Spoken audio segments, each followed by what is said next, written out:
সারা দেশের মতো ভোটের আমেজ বিরাজ করছে উত্তরের জনপদ বগুড়ায়ও। আগামীকাল বৃহস্পতিবার অনুষ্ঠেয় এই নির্বাচনকে কেন্দ্র করে বুধবার সকাল থেকেই জেলা জুড়ে বিরাজ করছে উৎসব মুখর পরিবেশ। ভোট গ্রহণের স্বচ্ছতা ও নিরাপত্তা নিশ্চিত করতে সকাল 10টা থেকে কেন্দ্রে কেন্দ্রে ব্যালট বাক্স সহ 17 ধরনের নির্বাচনী সরঞ্জাম পাঠানোর কাজ শুরু হয়েছে।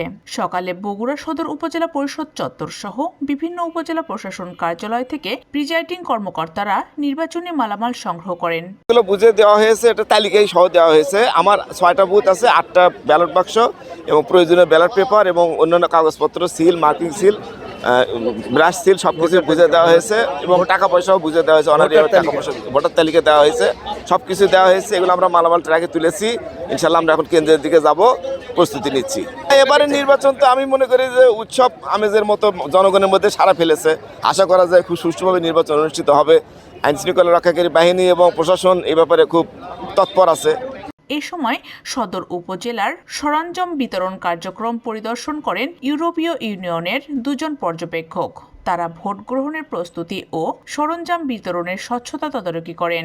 জেলা রিটার্নিং কর্মকর্তার কার্যালয় সূত্রে জানা গেছে, বগুড়ায় 60টি সংসদীয় আসনের 12টি উপজেলার মোট 983টি ভোট কেন্দ্রে নির্বাচনী সামগ্রী পাঠানো হচ্ছে।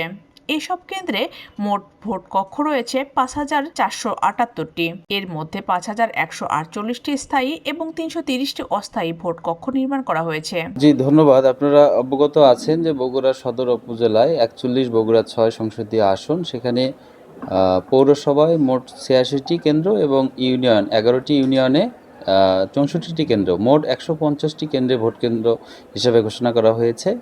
এবং আমরা সকাল 10টা থেকে সংসদীয় নির্বাচনের ব্যালট এবং গণভোটের ব্যালট এগুলো আমরা একসাথেই আমরা বিতরণ শুরু করেছি। এবং আইন শৃঙ্খলা পরিস্থিতি বলতে মাঠে সেনাবাহিনী, বিজিবি, পুলিশের মোবাইল টিম সহ এক্সিকিউটিভ ম্যাজিস্ট্রেটগণ দায়িত্বরত রয়েছেন। আমাদের সার্বিক পরিস্থিতি সন্তোষজনক। আমাদের বগুড়া সদর উপজেলার 150টি কেন্দ্রেই সিসি ক্যামেরা স্থাপন করা হয়েছে। আইন শৃঙ্খলা পরিস্থিতি নিয়ন্ত্রণে রাখতে মাঠে কাজ করছে সেনাবাহিনী, বিজিবি এবং পুলিশের মোবাইল টিম। পাশাপাশি এক্সিকিউটিভ ম্যাজিস্ট্রেটরা সার্বক্ষণিক দায়িত্ব পালন করছেন। এখন পর্যন্ত জেলার সার্বিক পরিস্থিতি সন্তোষজনক।